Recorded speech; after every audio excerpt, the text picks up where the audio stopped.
মৌলানা মৌলভী সাহেবদের ঘরে যে মায়েরা বোনেরা তাদেরকে বলবো তোমরা এদের বাচ্চা পেটে নিও না। তোর কপালে এভাবে জুতা আগেই ছিল, লেকিন রব ছাড় দেন, ছেড়ে দেন না।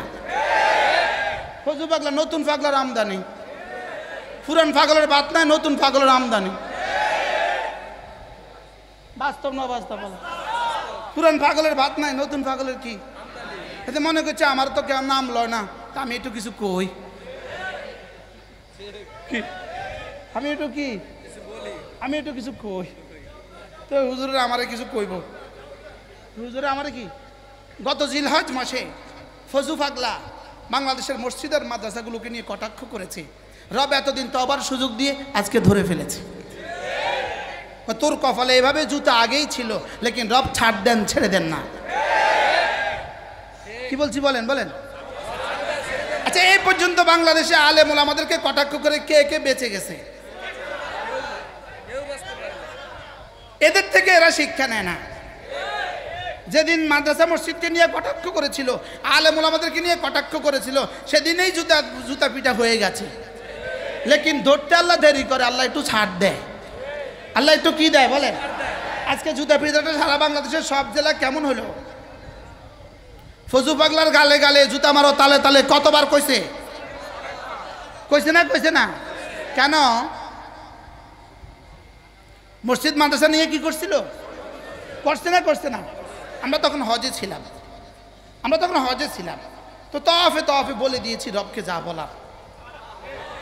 তওয়াফে রবকে যা বলার কি, এর চেয়ে নিকৃষ্ট ভাষায় আমার মনে হয় পৃথিবীর কোন নাস্তিক এদেশের মসজিদ মাদ্রাসাকে গালি দেয় নাই, আলেম ওলামাদেরকে সমালোচনা করে নাই। এর চেয়ে জঘন্য কোনো ভাষায় মাদ্রাসা মসজিদকে নিয়ে এর চেয়ে জঘন্য কোনো ভাষায় কেউ গালি দেয় নাই।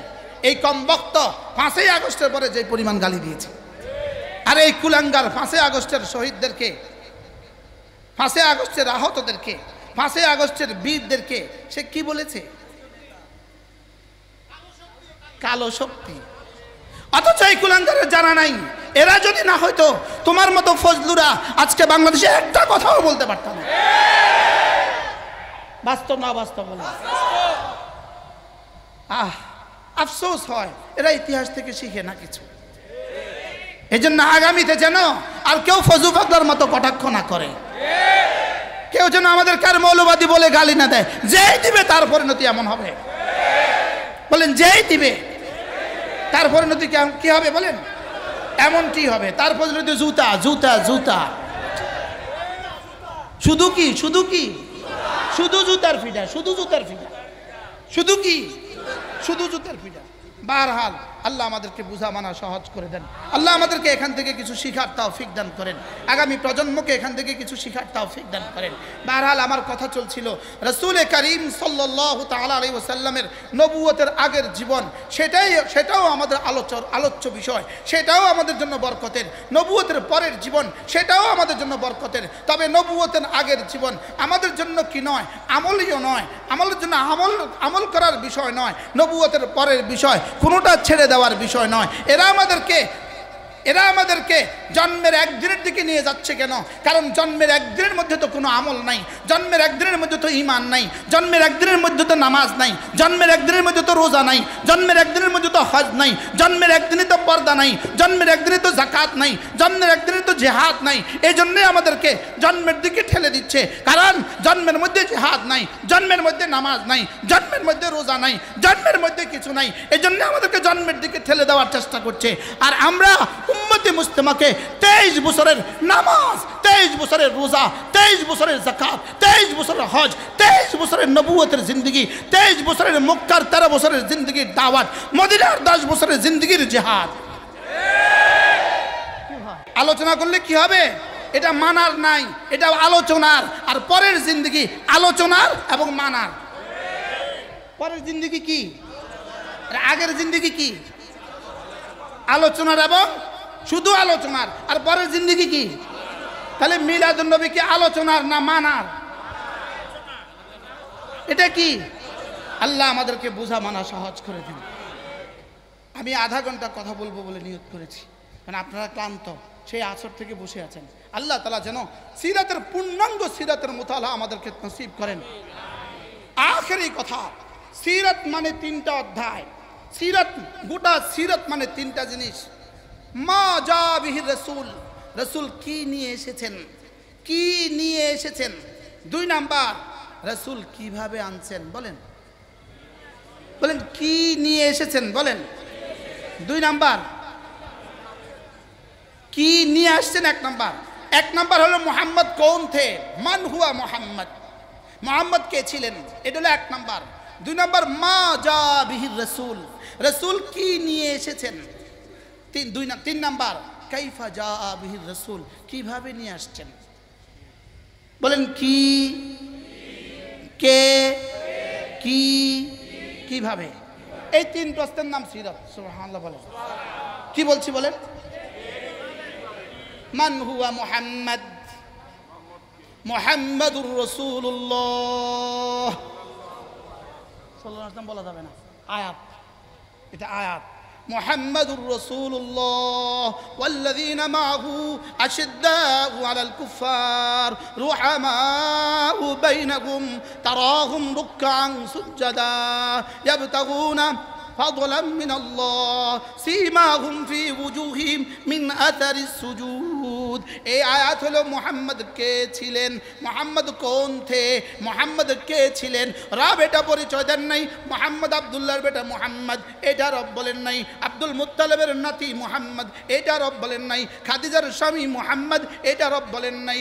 ফাতেমার আব্বা মুহাম্মদ, এটা রব বলেন নাই। হাসান আর হুসাইনের নানা মুহাম্মদ, এটা রব বলেন নাই। বলে মুহাম্মদের পরিচয় একটা, মুহাম্মাদুর রাসূলুল্লাহ সাল্লাল্লাহু আলাইহি ওয়াসাল্লাম, তিনি আমার রাসূল, তিনি আল্লাহর রাসূল, এটাই মুহাম্মাদের পরিচয়। মুহাম্মদ আল্লাহর রাসূল কোন দিন হয়েছেন, 40 বছরের না 40 বছরের আগের প্রথম দিনে।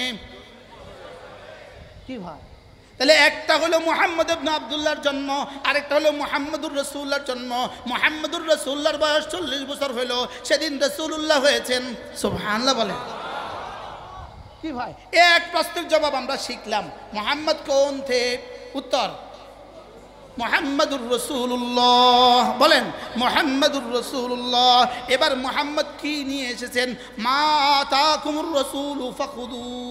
এবার মুহাম্মদ কি নিয়ে এসেছেন, মুহাম্মদ কোরআন নিয়ে এসেছেন। কি নিয়ে এসেছেন বলেন, আবার বলেন কি নিয়ে এসেছেন। তাহলে এবার যদি জিজ্ঞেস করা হয় মুহাম্মদ কি নিয়ে এসেছেন, উত্তর হলো কোরআন। এবার যদি জিজ্ঞেস করা হয় মুহাম্মদুর রাসূলের সিরাত কি, উত্তর হবে কোরআন মুহাম্মদুর রাসূলের সিরাত। বলেন সিরাত মুহাম্মদুর রাসূলের কোরআন সিরাত। কোরআন বিশুদ্ধ করে পড়া মুহাম্মদুর রাসূলের সিরাত, কোরআন বুঝা মুহাম্মদুর রাসূলের সিরাত, কোরআন মানা মুহাম্মদুর রাসূলের সিরাত। এবার বলেন ঈমান মুহাম্মদুর রাসূলের সিরাত, নামাজ মুহাম্মদুর রাসূলের সিরাত, রোজা মুহাম্মদুর রাসূলের সিরাত, দাওয়াত মুহাম্মদুর রাসূলের সিরাত, জিহাদ মুহাম্মদুর রাসূলের সিরাত। কি ভাই, প্রশ্ন কি নিয়ে এসেছেন, কি নিয়ে এসেছেন। তাহলে ঈমান, কোরআন নিয়ে এসেছেন। এবার কোরআন মানে ঈমান, এবার কোরআন মানে ইসলাম, এবার কোরআন মানে ইহসান। সুবহানাল্লাহ বলেন। কোরআন মানে ঈমান, বলেন কোরআন মানে ইসলাম, কোরআন মানে ইহসান, কোরআন মানে তাকওয়া, কোরআন মানে তাকওয়া। সুবহানাল্লাহ।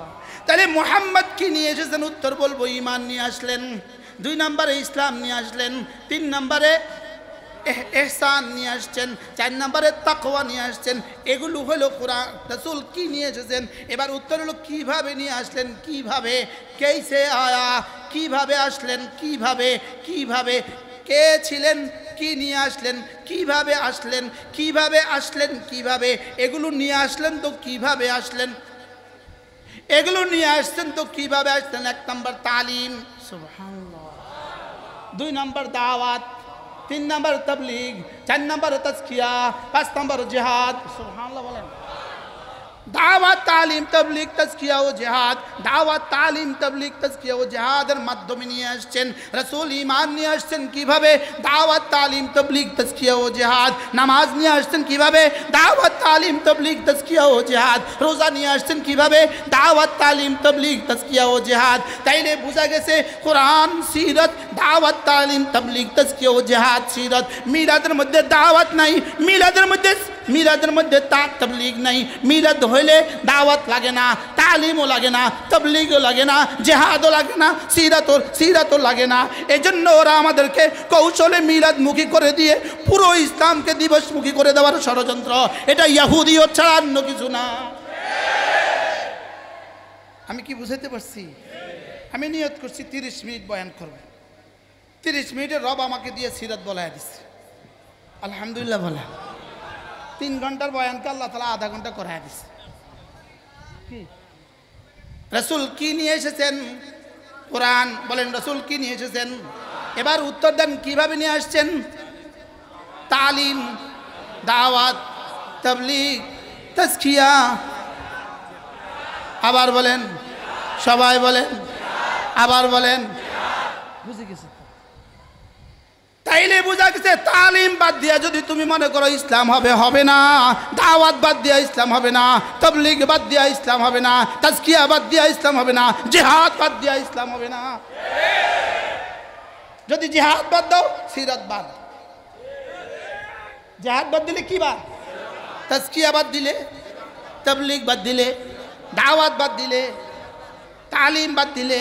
যারা তালিম বাদ দিয়া তাবলীগ করবা, ধোকার সাগরে বাস করছে তারা। এবার জি আসতে কইছে, তালিম বাদ দিয়া যারা তাবলীগ করবা, ধোকার সাগরে বাস করছে। কি কইছি বুঝছেন নি? কিছু কি বুঝছেন কোন?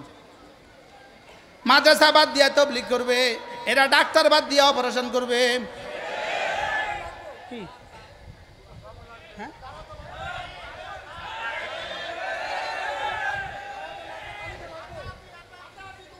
হ্যাঁ? হাতাহাতি বলেন, হাতাহাতি। তালিম বাদ, ওলামায়ে উম্মত বাদ। ওলামায়ে উম্মত বাদ দিয়ে তাবলীগ মানে ডাক্তার বাদ দিয়ে অপারেশন। ওলামায়ে উম্মত বাদ দিয়ে তাবলীগ মানে, ওলামায়ে উম্মত বাদ দিয়ে তাবলীগ মানে ড্রাইভার ছাড়া গাড়ি। ড্রাইভার ছাড়া গাড়ি যেদিন বাড়ি যাবে, ড্রাইভার ছাড়া গাড়ি যেদিন বাড়ি যাবে, ওলামায়ে উম্মত ছাড়া তাবলীগ সেদিন হেদায়েত পাবে। বুঝেন না কিছু? কি বুঝছেন বলেন? ড্রাইভার ছাড়া গাড়ি কবে বাড়ি যাবে?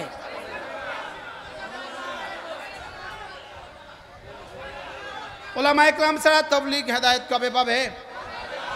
তাইলে বুঝা গেছে এটা ওদেরই মতো আরেকটা প্রোডাকশন। কি দাওয়াত না দিবেন না, আমার কি অসুবিধা হবে? আমার বুঝাইতে হবে। যদি এই মাঠে আর দাওয়াত না দেন কি কি অসুবিধা হইব? কোন অসুবিধা হইব? আমারও কইতে অসুবিধা কিনা সব আমার দিকে চোখ ঘুরাইছে। কি ভাই, দাওয়াত লাগবে, তালিম লাগবে, তাবলীগ লাগবে, তাজকিয়া লাগবে, জিহাদ লাগবে। লাগবে না? লাগবে না বলেন? কারণ এই 5 পদ্ধতিতেই রাসূল মা জাবির রাসূল এই যা নিয়ে আসছেন, এই 5 পদ্ধতিতে নিয়ে আসছেন। সুবহানাল্লাহ। তাহলে এই পদ্ধতিও লাগবে আমাদের। এগুলো সিরাতের অংশ। দাওয়াত সিরাতের অংশ, তাবলীগ সিরাতের অংশ, তালিম সিরাতের অংশ, মাদ্রাসা সিরাতের অংশ, তাবলীগ সিরাতের অংশ। সুবহানাল্লাহ বলেন। জিহাদ সিরাতের, তাজকিয়া সিরাতের অংশ। আল্লাহ, সিরাত কি কিছু বুঝে আসছে? তাহলে সিরাত কি ছোট্ট একটা বিষয় না? এটা ছোট্ট একটা ছোটি বই না? এই সুরত 10 টাকার, সিরাত 10 টাকার একটা বই না? सीरत माने पूरा कुरान, सीरत माने बुखारी, सीरत माने मुस्लिम, सीरत माने तिरमिजी, सीरत माने नसाई, सीरत माने अबू दाऊद, सीरत माने इब्न माजा, सीरत माने तहावी, सीरत माने मुअत्ता मालिक, सीरत माने मुअत्ता मोहम्मद। सुभान अल्लाह। सीरत माने कुदुरी, सीरत माने हिदायत शर बकाया, सीरत माने हिदाया, सीरत माने फतवा शामी। सुभान अल्लाह। ओ सीरत माने 10 টাকার ছোটি বই না? এখন 10 টাকার ছোটি বই পড়া যদি কেউ বলে পা এত বড় করে দাঁড়াইতে হবে, আপনি কি বলবেন? পাগল পাগল। সিরাত 10 টাকার ছোটি বই পড়া যদি বলে এখানে হাত বাঁধতে হবে, তা আপনি কি বলবেন? মাথা ঠিক নেই। কি ঠিক নেই বলেন না? হ্যাঁ, কারণ সিরাত মানে কি? শুধু বুখারী না, সব। সিরাত মানে কি? সিরাত মানে 10 টাকার ছোটি বই। সিরাত মানে কারোর ফেসবুকে একটু বক্তৃতা। সিরত মানে একজনের বক্তৃতা, কোনো ডক্টরের বক্তৃতা? সিরত মানে কোনো ডক্টরের সেমিনার? সিরত মানে ডক্টরের সেমিনার না, সিরত মানে পুরা দিন। আল্লাহ আমাদেরকে বোঝা মানা সহজ করে দেন। আল্লাহ এই মজলিসকে কবুল ফরমান। আকীদা সংরক্ষণ কমিটি না, ইমান আকীদা সংরক্ষণ কমিটি, আল্লাহ তাআলা আমাদের সকলের ইমান আকীদাকে সুন্দর করে দেন। সুবহানাল্লাহি ওয়া বিহামদিহি, সুবহানাকাল্লাহুম্মা ওয়া বিহামদিক, আশহাদু আল্লা ইলাহা ইল্লা আনতা, আস্তাগফিরুকা ওয়া আতুবু ইলাইক।